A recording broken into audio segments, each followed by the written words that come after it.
এই বছরে অনেক শোল মাছ খাইছি। শোল মাছগুলো দেখে সকাল সকাল কিন্তু মনটা একদম ভালো হয়ে গেছে। কেন ভালো হয়েছে জানেন? ফ্রিজে তেমন একটা মাছ ছিল না। তো আমার চিন্তাভাবনা ছিল যে আজকে আমি মাছ আনবো, বেশি না অল্প করে মাছ আনবো। কারণ ঈদের সময় মাছ এনে আর ফ্রিজ ভরে রাখবো না।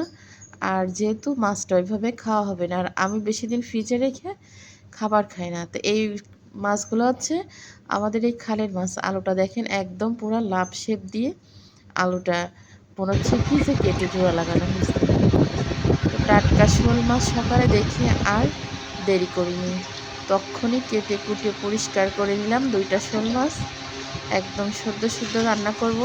ফ্রিজ থেকে যে মাছ বের করছিলাম মাছগুলো আবার ফ্রিজে আমি উঠায় রাখলাম, শুধু শোল মাছ রান্না করব দেখে। এই জন্য তাই বলতেছে আমার এক যা যে পারো তুমি ভালো, মাত্র মাছগুলো রাখলে রাইখে কেটে কুটে রান্নাও তোমার হয়ে যাচ্ছে। আমি তো এইটাই মেয়ে মানুষ, আসলে যে কোনো কাজকে ভয় করা যাবে না, জয় করেই কাজটা কিন্তু সুন্দর মতো করতে হবে।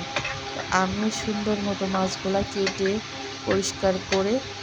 পরিষ্কার করেই কিন্তু ধুইছি। মালসা আছে আমাদের এখানে, কোন ভাষায় কার ভাষায় মানে কোন জেলার কি ভাষা জানি না, তবে আমাদের এখানে মাছ ধোয়া যেটা বলে, মাইটে যে পাত্র ওটারে বলে মালসা।